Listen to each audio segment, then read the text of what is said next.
Hello and welcome to the demonstration video for the final osmosis project by Team A674.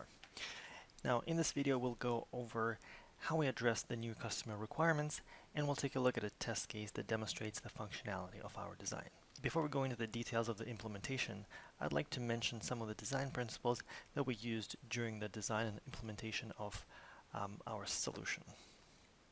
So we try to follow the fundamental principles of object-oriented design, of designing low coupling, high cohesion modules, where each class is focused on implementing methods and attributes related to the main responsibility of that class.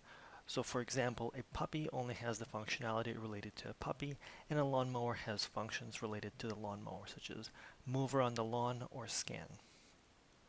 We also use the principle of information hiding to protect the information that is not intended to be accessed by other classes. So in our case, the map of the lawn was supposed to be hidden from the lawnmowers.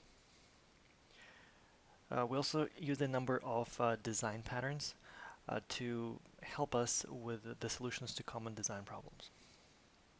Alright, so let's take a look at the customer requirements and how we address them. Now, our clients wanted to have a centralized controller that is where they're able to test a variety of lawnmower models, be able to protect the lawn data, as well as schedule the polling of all the different objects on the lawn. Now, to address this requirement, we've implemented the simulation monitor class. Let's take a look at the class diagram. So here we have the overall class diagram for the system. If we zoom in, we have the simulation monitor class that implements the functionality of the simulation monitor. It's implemented using the iterator design pattern and is responsible for polling every object that is part of the simulation. So if we look at the activity diagram for that class, we can see that it's in charge of polling mowers, validating mower actions, as well as polling puppies for action.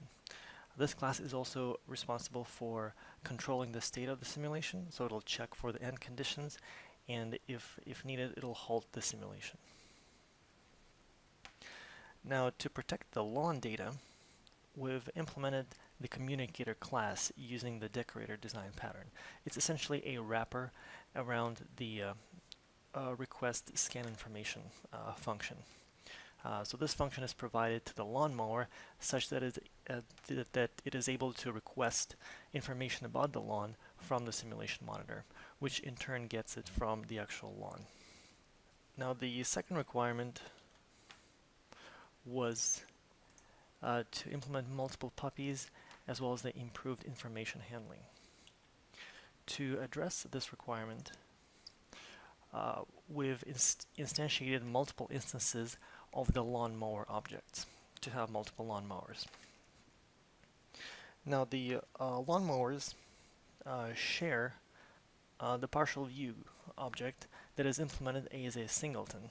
The partial view object was designed as a singleton, and it contains the instance of the lawn object that gets updated every time a lawnmower calls the scan method.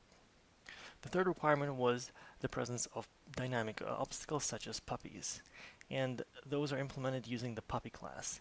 Now the puppy class is in charge of all the puppy actions. So as per requirements, puppies move to adjacent squares with uniform probability and stay in a given square based on percentage of stay from the simulation file. They're also able to pick a safe square where to move, avoiding craters and fences. So all this functionality is implemented using the take action method inside the puppy class. Now the last requirement was the presence of a graphical user interface, or GUI. So the mainframe class is in charge of that. So it's implemented using the model view controller design pattern, and it was designed to output the state of the lawn as well as respond to user button clicks, as well as to show the scoreboard of the current state of the simulation. Now let's take a look at the solution in action. To run the code, let's go to the VM provided for the class. Now in this case, I've put the source code into the following folder. can go ahead and build the code using the following command.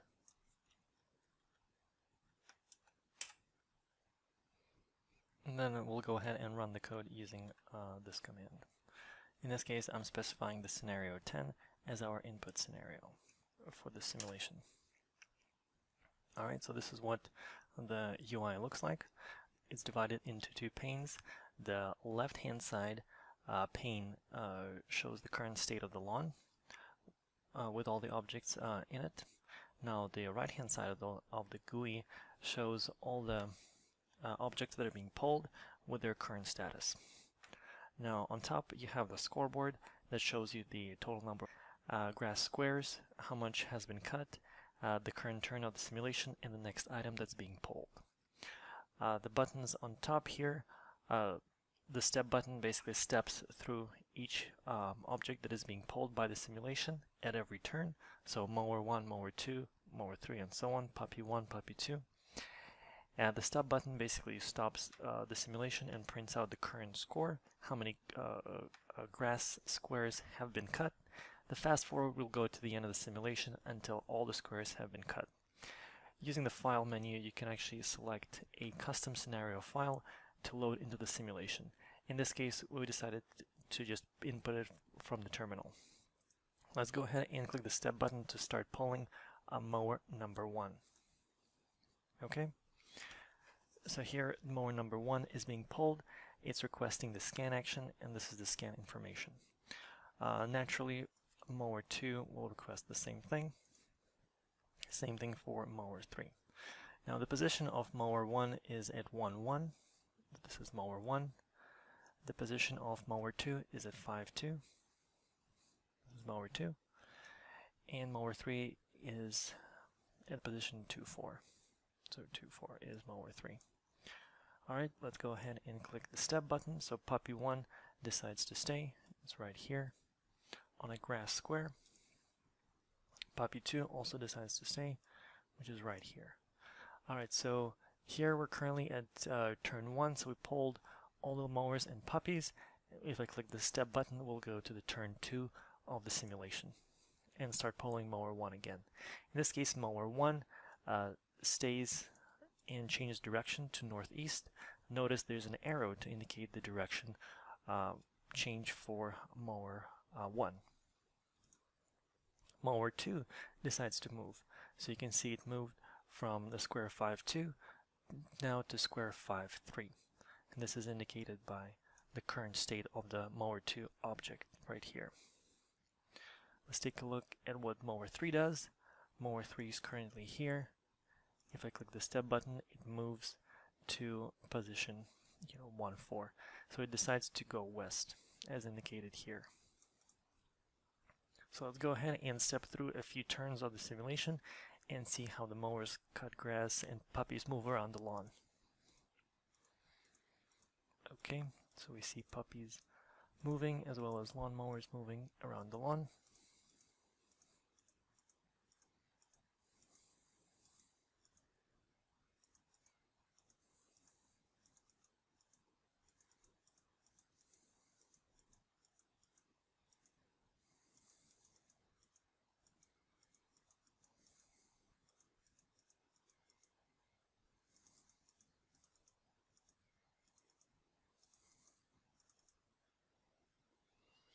I can go ahead and click the fast forward button. The fast forward button will go all the way till the end of the simulation until all grass squares have been cut and show the current state of the lawn.